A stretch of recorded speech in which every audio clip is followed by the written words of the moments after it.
Joseph, what an incredible viewing, incredible documentary, powerful experience, very inspirational to follow the stories of these Korean Americans and the challenges and successes. The stories are quite remarkable. No, I appreciate it. Please take a seat, Juhn. Okay. So we have a few questions. We have a Q&A. And I'm going to kickstart. I have the privilege of starting. So I wanted to ask you, Joseph, what inspired you ultimately to make this film? So first of all, thanks for inviting me over. When Namju, the director of communication, asked me to come and screen the film for you guys, I asked her, are the students mature enough to handle this content? And she said, don't worry, they're most mature kids that you'll ever see. And so you guys are very kind and respectful throughout the screening, and thanks for your high engagement and commitment to watching the film from the beginning to the end. I am myself a product of international school in Korea. I went to what's called the ICS, International Christian School, all the way up in Uijeongbu. And I just want to point out that we were using the top 2 floors of a collapsing building as our class. And I just want to remind you how lucky you guys are to have this beautiful facility and wonderful staff members. So I'm just conveying my jealousy and envy. But with that, I'm a Korean American. I live in New York City. I'm someone who's interested in the equality and fairness for immigrant families and minorities, ethnic minorities in the US. And so when I read a newspaper one day and saw that there are 5 Korean Americans running for the highest office in the US after presidency, I thought maybe I should go film them. That's how the film was conceived. Yeah. Thank you. Could you talk to us, tell us about your journey as how what inspired you to become a filmmaker and that journey and that has led you to making these films? Well, I was an attorney, right? I was practicing lawyer in New York City for 5 years. One day I made a backpacking trip to Cuba. Has anyone been to Cuba here? No? Oh, she's been to Cuba. Cuba is right underneath the United States, right? And this was 7 years ago. I went backpacking to Cuba because I wanted to have fun, vacation, just go to a nice beach, right? But I got out of the airport and got on the taxi, and I turned around to see the taxi driver, and she's an Asian woman. First Cuban I meet in Cuba was this Asian woman. So I thought to myself, because probability-wise there are more Chinese than Koreans, I thought, oh, you must be Chinese. And she says, no, I'm 4th generation Korean Cuban. And that changed my life. She said, 100 years ago, my grandpa was sold as indentured servant to Mexico from Joseon. Indentured servitude is kind of like slavery, right? So her grandpa was sold as a slave to Mexico. And then she says, my father fought in the Cuban Revolution with Che Guevara and Fidel Castro. If you guys get older and maybe you learn about these different revolutions, Che Guevara and Fidel Castro, they're iconic revolutionaries, right? The idea that there's this Korean ethnic guy fighting alongside those 2 iconic figures, it just blew my mind.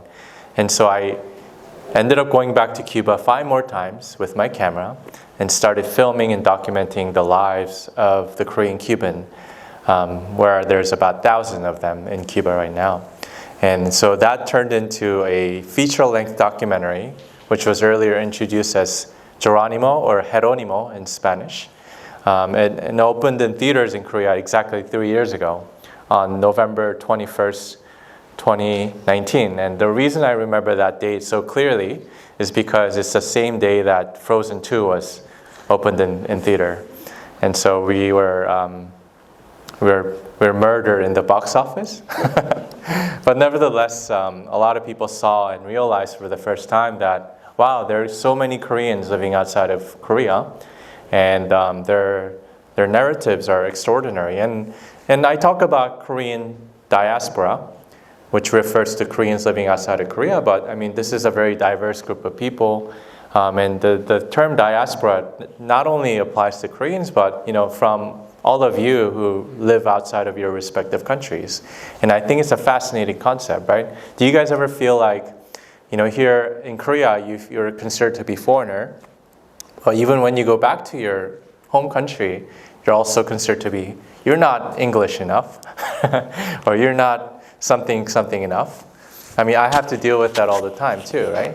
But I think that hybrid and diverse and sometimes dual and multi-identities should be considered a very empowering sort of experience, because you can connect with so many different cultures and different minorities. And I want you guys to be empowered by that idea, that it's a powerful thing, and you should take advantage of your multi-dual identities. Yeah. Thank you. Well, I can certainly relate to that, being Icelandic and having grown up all over the world. Wow. And we'll definitely have to make sure we check out your film, Geronimo. I had no idea that there was a Korean community in Cuba, of all places. What an extraordinary story.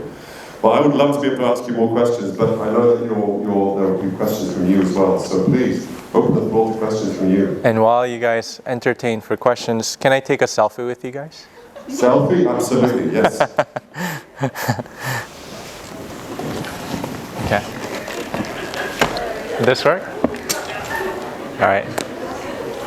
Okay. 1, 2, 3. There we go. Joseph, if you hold the microphone down here, oh, it got it. the signal, so hold it up here. Got it. Okay. There you go. Got it.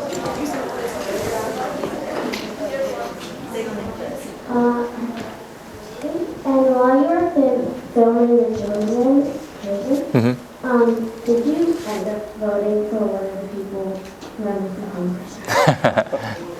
Good question. Great question. I don't live in their district, so I voted in my own district in New York. So yeah. There are a lot of hands. Wow. Guys, say your name first. Okay, so did you face any racism when you went towards? Oh, I'm Sharon. No, Jared. When you first came in Los Angeles, so did you face any racism? Did I face Racism? Did I face racism? Yeah, subtle racism, microaggression. Although America is a very diverse country, anywhere you go, there's always a little bit of a narrow-minded people. I think I've come across some of those people, but it wasn't anything too serious, and I knew that it's not a reflection of who I am, it's a reflection of who they are. So I didn't take it too seriously. Yeah. Wow. Hi, I'm Juhn. How long does it usually take to make one documentary or film? Yeah, if I choose, making one single documentary can take a lifetime. But my first film took me 3 years. This one took me about 1.5 years. Yeah. Wow, let me tell you that this is the most enthusiastic crowd that I've ever experienced. My name is Stella, and how many films did you or documentaries have you ever made? Just 2. Just 2. Yeah.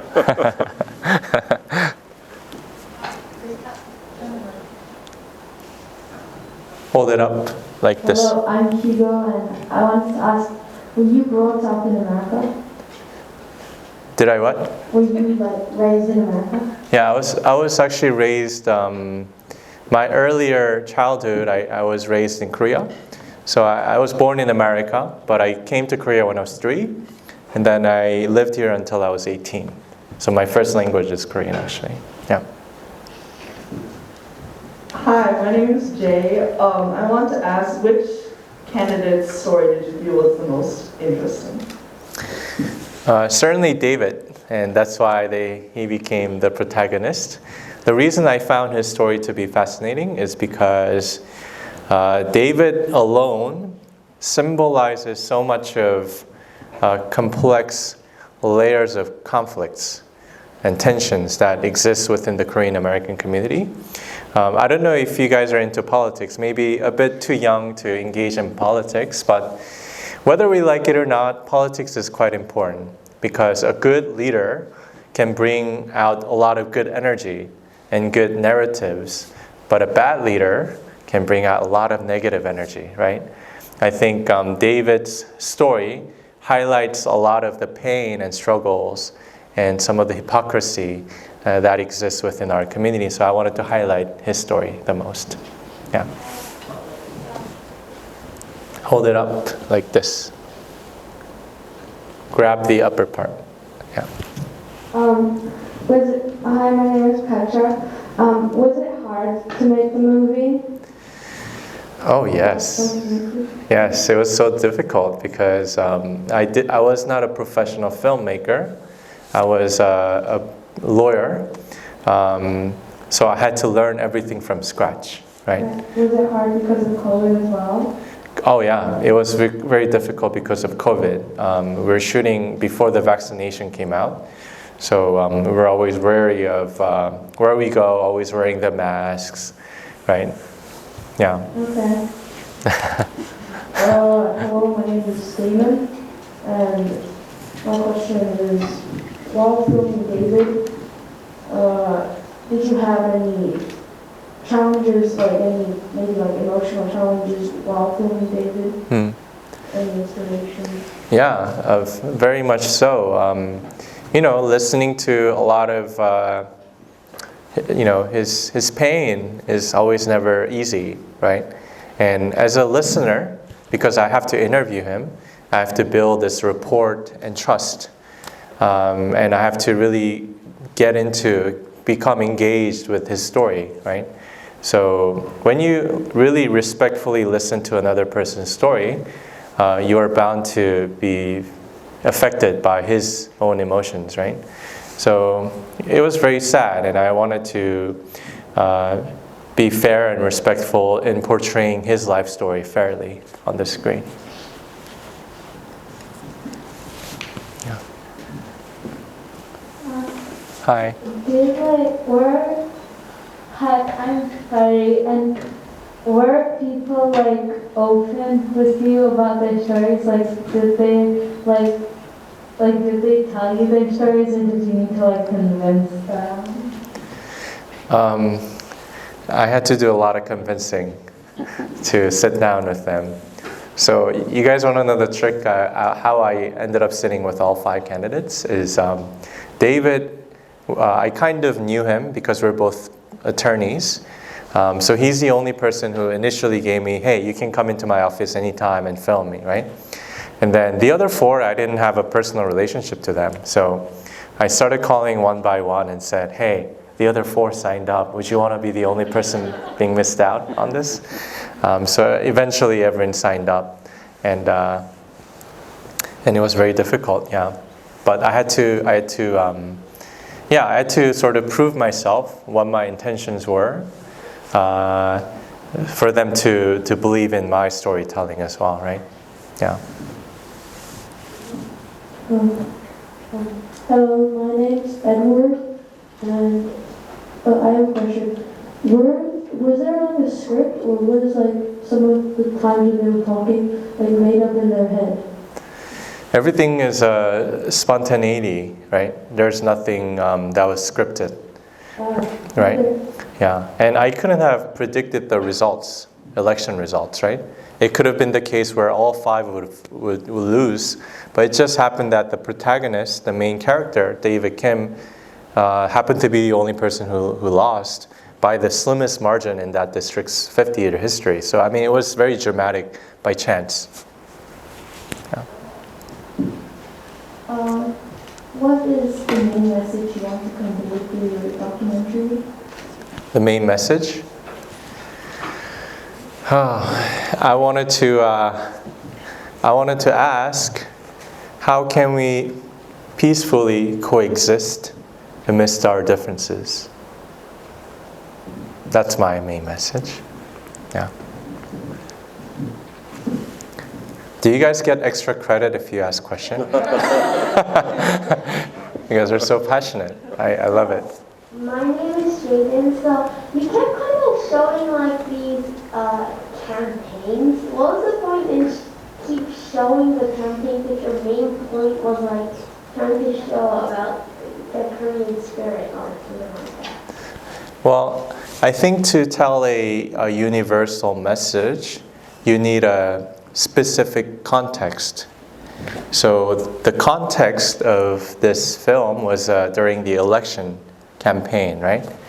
I think by highlighting how difficult it is for these candidates to run for office, I was better able to convey my universal message, which is the idea of coexisting in peace. Yeah. So, did this documentary impact David's election this year in any way, do you think? That's a great question. I don't know how many of you guys are into U.S. election, but even if you're not into U.S. election at all, maybe you can tune in next Wednesday at noon. The election of David Kim will come out, and we can all find out whether if he ends up winning, and if he does win, I think it would be incredible. And so I'm kind of joking to David, like I'm nudging him. I'm like, hey David, you better win so Netflix can buy this film.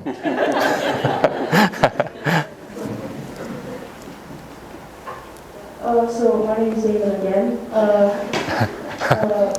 So I realize that the father comes out as a very antagonistic character. So, and all of the things he did is undeniably real.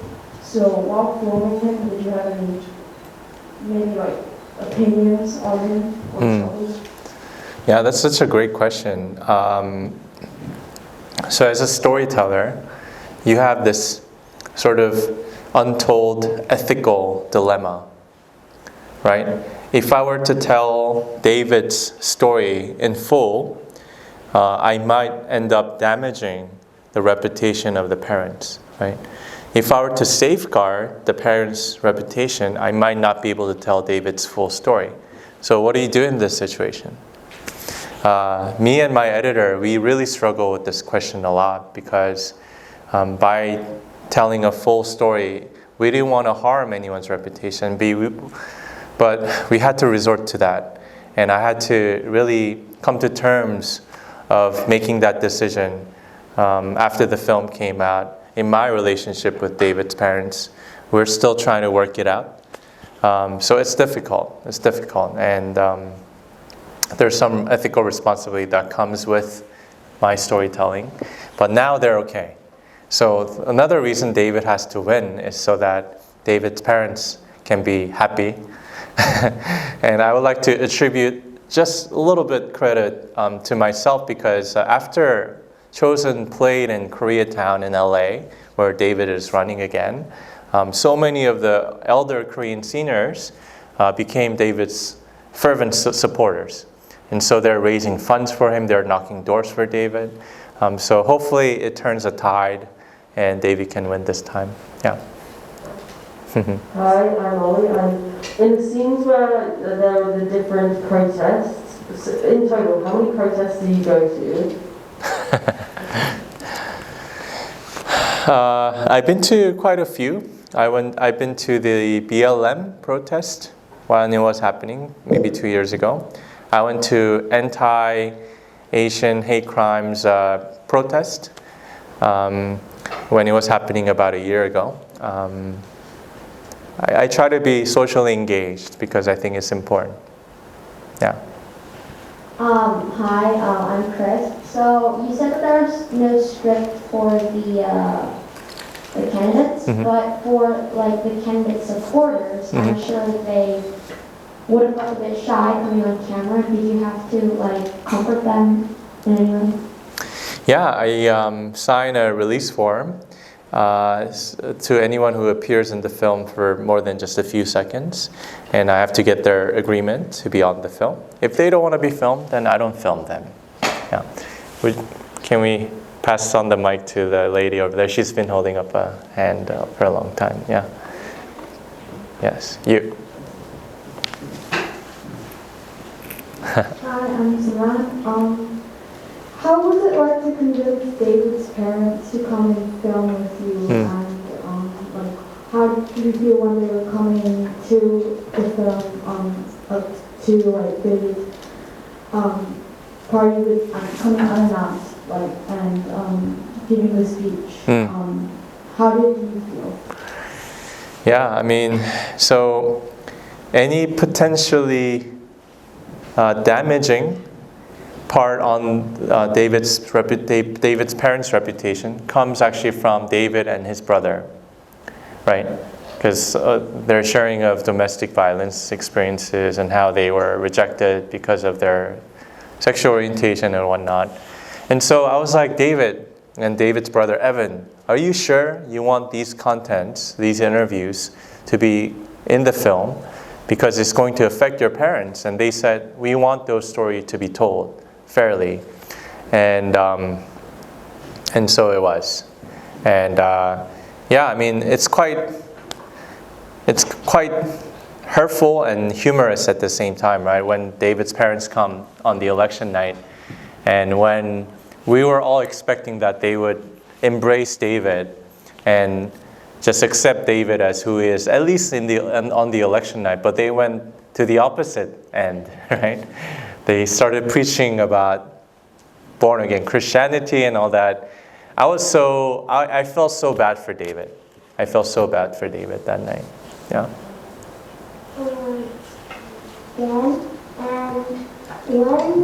When we were showing all of the people wanted to come with me, when they were talking about what they wanted and how they wanted to serve the country, do you disagree with any of their arguments? Yeah, I'm a listener, right? I'm not a participant in their life story. So I just listen and document and film.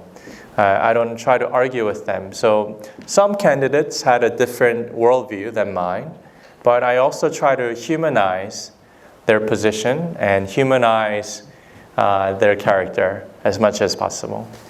Yeah. Hi, I'm Nathan. What encouraged you to start filmmaking, and what are you and what are your plans for filming in the future?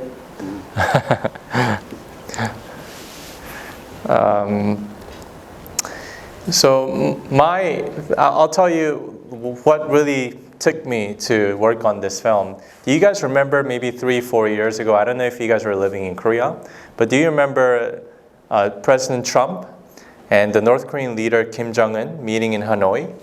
Do you remember that event? That's the time when so many Koreans were expecting that peace would finally arrive in the peninsula, that there will be some kind of deal between the American president and the North Korean leader, right? But what happened? The negotiation failed, and now we're back to square one, right? Now the peace process has to be redeveloped and rebuilt, right? When I was watching that, I thought to myself, what if the Trump position and people around Trump were occupied by Korean Americans who had a personal relationship to the Korean Peninsula or the peace process here? I think maybe the outcome might have been different. That was my hypothesis. That's why when I read a newspaper that there are 5 Korean Americans running, I thought maybe one of them can one day become president. Maybe one of them can help Korea become united. That's why I started filming them. Yeah, thank you for a great question. I'm William. I wanted to ask about what was the most tough part while making a film? The tough part, I think, as a creator, how many of you guys want to become like artists or storyteller or documentary directors? A few of you. Yeah, I think, as is the case with any creative positions, I think the creativity is always the hardest part of making these kind of projects, right? Because at the end of the day, I mean, you guys are spending your Tuesday morning sitting through a 90-minute documentary. Imagine if this was more boring and like so irrelevant. I mean, how wasteful must that be for you, for the staff, and myself? So, you know, any creator wants to make a decent, presentable product. So getting to that level of quality was probably the most difficult part. Yeah. Last question, maybe one question, or yeah. I think we could easily continue. I know. Today. They're amazing. Well, as the mic gets passed around, can I just tell you one thing? The movie is opening in theaters officially this Thursday. So you guys are among the first people ever to have watched this film before the...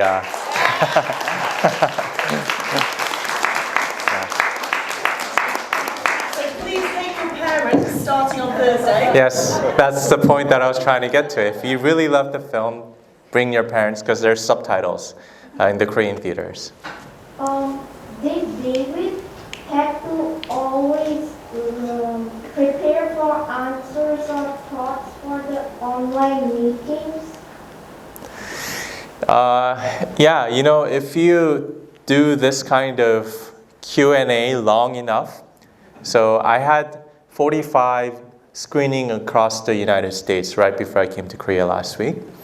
You become prepared because you train yourself, right? And I think David probably has trained himself with meeting different media and reporters.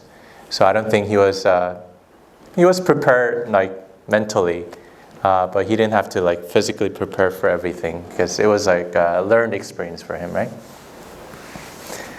You guys have been fantastic.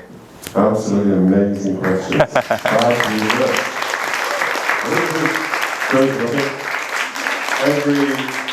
We've had a great fortune of having some great people come to present talk at our Dulwich Talk series of talks. And the feedback they always give is that our students ask such amazing questions. And I know that there are many more questions that you would have liked to have asked. So Joseph, thank you for being so generous. No, thank with you. your time. Thank you for creating this very inspirational film. Appreciate it. And where is it being premiered, by the way, here in Seoul? So if you do Googling or Naver, right, you know Naver, Korean site, it shows all the number of theaters. It's opening in about 50 theaters across Korea. So you can easily search them. Okay, that is wonderful.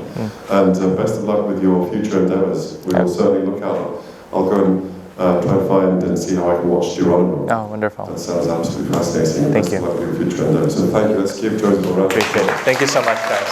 Thank you.